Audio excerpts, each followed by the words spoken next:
اعوذ باللہ من الشیطان الرجیم بسم اللہ الرحمن الرحیم۔ حکمت کی باتیں۔ سب سے اچھی زندگی وہ بسر کرتے ہیں جو اپنی ضرورت پورا کرنے کے لیے اللہ کے سوا کسی اور پر بھروسہ نہیں کرتے۔ یقین مضبوط ہو تو اللہ پاک کا ہر فیصلہ سکون دیتا ہے۔ حضرت علی رضی اللہ تعالیٰ عنہ نے فرمایا، احسان کرنے اور درگزر کرنے کے ذریعے گناہوں کو چھپانے سے عظمت اور بزرگی ملتی ہے۔ جب دل اداس ہو اور سمجھ بھی نہ آئے کہ کس وجہ سے اداس ہے تو سورت رحمان پڑھ لیا کرو، دل کو سکون مل جائے گا۔ یقین رکھیں جنہوں نے آپ کو تکلیف دی سکون میں وہ بھی نہیں رہتے۔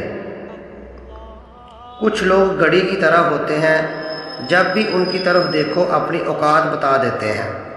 عاجزی میں کامیابی، تکبر میں ناکامی، سچ میں خوشی، جھوٹ میں پریشانی، صبر میں برکت، غصے میں نقصان، گناہ میں بیماری اور استغفار میں شفا ہے۔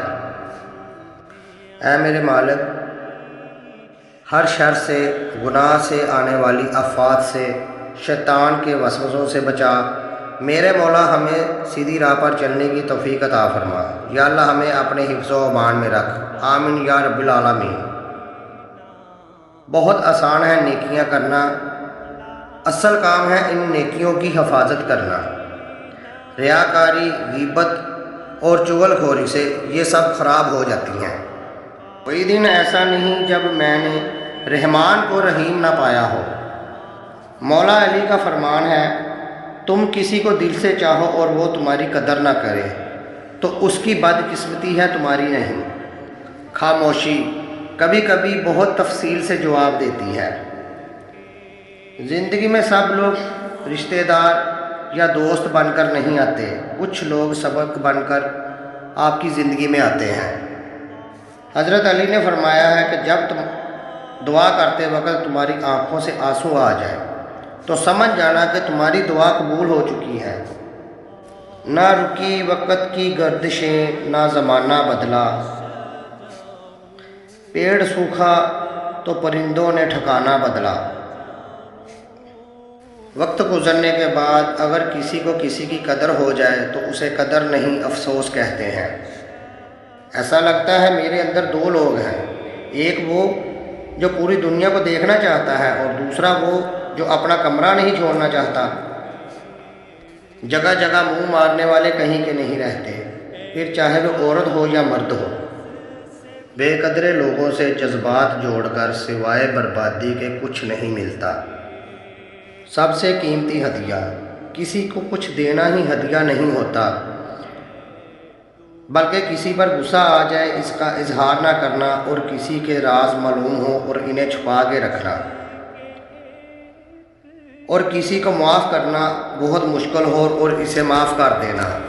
کسی کی عزت کو تار تار کرنے سے اپنی زبان کو بچانا بھی ایک ہدیہ ہے۔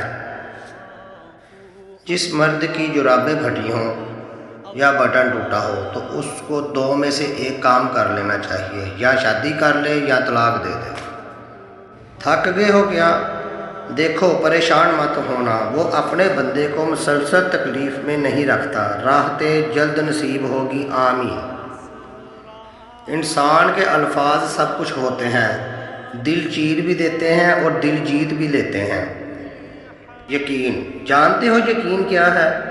جب انسان بری طرح ہار جائے اور دل سے آواز آئے کہ کوئی بات نہیں، اللہ پاک ہے نا۔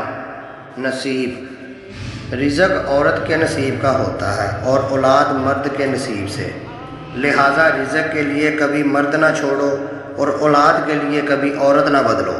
جب آپ اپنے خالق کے دیوانے ہو جاتے ہیں تو دنیا آپ کی دیوانی ہو جاتی ہے۔ یہ بڑے راز کی بات تھی۔ زندگی بہت مختصر ہے، جب سمجھ آنے لگتی ہے تو دنیا میں رہنے کا وقت بہت کم رہ جاتا ہے۔ جس طرح درخت کی قیمت اس کے پھل سے ہوتی ہے، اسی طرح انسان کی قیمت اس کے اخلاق سے ہوتی ہے۔ حضرت محمد صلی اللہ علیہ وآلہ وسلم اس کائنات کی خوبصورت ہستی ہیں۔ انسان کے آنسو اس وقت مقدس ہوتے ہیں جب وہ کسی اور کی تکلیف محسوس کر کے نکلتے ہیں۔ جس طرح درود پاک دعاؤں کو مکمل کرتا ہے، اسی طرح درود پاک کی برکتوں سے ادھورے کام مکمل ہو جاتے ہیں۔ تو درود پڑھنا نہیں چھوڑتا، اللہ اور اس کے رسول صلی اللہ علیہ وآلہ وسلم اسے نہیں چھوڑتے۔ محترم ناظرین کرام، امید ہے کہ یہ ویڈیو آپ کو پسند آئی ہوگی۔ مزید میری ایسی ویڈیو دیکھنے کے لیے چینل کو سبسکرائب اور بیل والا آئیکن ضرور دبائیں اور اس ویڈیو کو آگے شیئر ضرور کریں۔ شکریہ، اللہ حافظ۔